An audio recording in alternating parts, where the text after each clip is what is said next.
Hola, ¿cómo están? En esta oportunidad les voy a compartir mi bitácora sobre la literatura infantil y juvenil, que está diseñada en cartulina y en dobles páginas.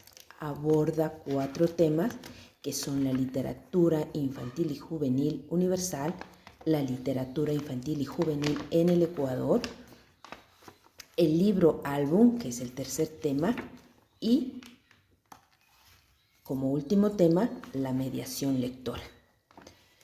Iniciamos con la literatura infantil y juvenil universal. Aquí he colocado a personajes representativos de los cuentos clásicos, como son Caperucita Roja, Pinocho, Peter Pan. Los cuentos infantiles son producto de la oralidad, de las canciones de cuna, de las anécdotas, de las rimas. Las primeras manifestaciones de esta literatura son las fábulas de Esopo. Ya después aparecen los hermanos Grimm. En el Ecuador, la primera manifestación de literatura infantil se puede considerar a los catecismos, que era una literatura para aprender cualquier cosa. Tenemos el Catecismo de Geografía de Juan Leumera, el Catecismo de la Agricultura para niños y niñas de Luis A. Martínez.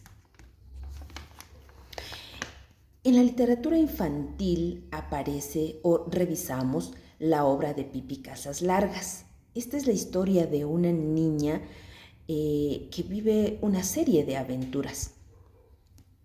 Y justamente Pipi Casas Largas reúne las características o cualidades de un niño, que son la alegría, la diversión, que siempre están buscando aventuras, son independientes, no les gustan las reglas, son traviesos, son generosos, son solidarios. Y aquí me surge la pregunta, ¿por qué los niños no quieren crecer? Y justamente son estas cualidades las que les hacen permanecer en esa época de infancia, en esa época de alegría, en esa época de aventuras, en esa época donde quieren jugar, quieren aprender y a su vez van creciendo. La literatura infantil en el Ecuador está identificada con grandes personajes como son Leonor Bravo, que es una escritora de literatura infantil en nuestro país y reconocida a nivel de Latinoamérica. Entre sus obras están ¿Y ahora qué hiciste, Valentina?, que es justamente aquí la imagen de esa obra. Edna Iturralde es una escritora de literatura infantil y juvenil muy importante de nuestro país y también de Latinoamérica, con su obra Lágrimas de Ángeles. Ella incursiona en la historia narrativa. Tenemos la obra Tonto Burro de Hernán Rodríguez, la obra El País de Manuelito de Alfonso Barrera. Son algunas de las obras que representan a la literatura infantil y juvenil en el Ecuador. Estos escritores consideran que escribir les anima y leer les gusta. Es por eso que para ser grandes escritores hay que ser grandes lectores. La literatura infantil nos permite conocer lugares de manera divertida. Y es justamente en este tema donde recuerdo una interrogante que me hicieron en algún momento un estudiante: ¿por qué es profesora de lengua? Y yo me respondo a esta inquietud con la palabra que está en la obra de Pipi Casas Largas, Encuentra Cosas. En el camino de mi docencia encontré mi verdadera vocación. Me gusta enseñar, también me gusta aprender. Desde el 2010 inicié esta carrera docente en la asignatura de lengua y literatura. A lo largo de este tiempo he logrado compartir con personas maravillosas, tanto estudiantes como docentes, de los cuales he aprendido muchísimo. He logrado con pasión, con esfuerzo y con voluntad desempeñar mi labor. Tenemos aquí el libro álbum, el libro ilustrado, el libro informativo.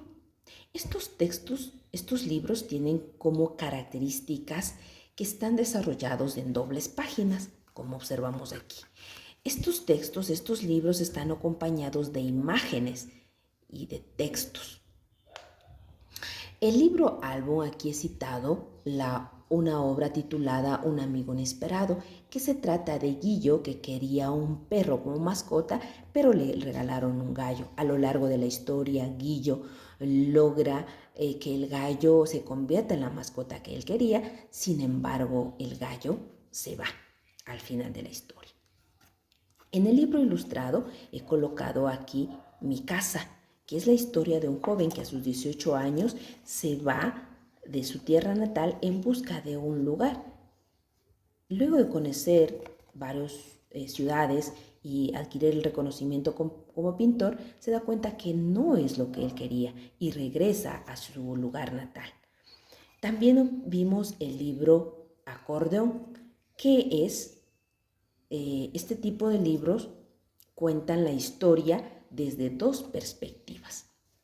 El libro informativo divulga un tema, es un trabajo interdisciplinario y la información es verídica, es rigurosa, es fiel, es científica y desarrolla el pensamiento crítico. He colocado aquí un libro titulado El misterio del diente. A través de un extraterrestre descubriremos curiosidades y secretos de un diente. Este tipo de obras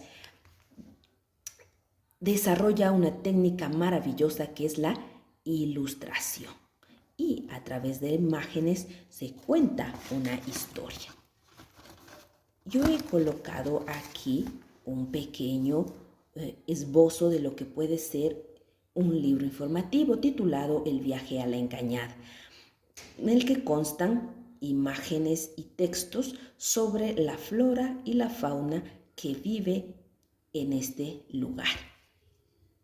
Empiezo, me gustan las aves, sobre todo las de colores, pero en mi parroquia García Moreno abundan los mirlos.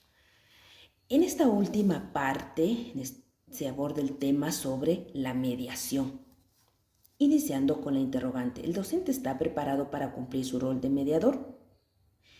El mediador tiene la función de acercar al niño con el libro. El libro debe estar presente en las primeras edades. La lectura debe volver a ocupar un espacio de relevancia y lograr ese acercamiento libre del libro con el niño. El mediador tiene una gran responsabilidad. Debe conocer todos los aspectos del libro para lograr ese acercamiento. Debe plantear preguntas que ayuden a profundizar en la lectura y lograr con esta estrategia el desarrollo de habilidades en los niños, las interpretaciones, las reflexiones. Y para ello debe contar con un plan lector en el que consten las actividades de manera detallada, los objetivos que queremos lograr a través de la mediación lectora. Y en esta última parte cito 3 conceptos extraídos de la obra de Munita, como son la animación, la promoción y la mediación. La animación, que es un conjunto de estrategias y actividades para promover la lectura, que es lo que se hace en las instituciones educativas. La promoción, que es garantizar el acceso de toda la población al libro, es la práctica cultural y es lo que los gobiernos o el Ministerio de Educación quiere lograr. Pero la mediación, que es superar ciertas dificultades en la lectura y contribuir en el progreso lector, es la parte que hace falta, que es lograr ese diálogo entre los lectores. Es lograr que se apliquen estos dos conceptos, la participación y la distanciación. La participación, que es que el lector se considere parte de la obra, interactúe con los personajes, mientras que la distanciación es lograr que el lector desarrolle ese pensamiento crítico, ese pensamiento propio, esas reflexiones, el análisis de la parte externa de la obra. Estos dos conceptos al parecer son opuestos, pero no, para mí son complementarios. La mediación lectora es muy importante y sobre todo en la actualidad, para lograr que los niños, los jóvenes se conviertan en verdaderos lectores e incluso los docentes. Muchas gracias.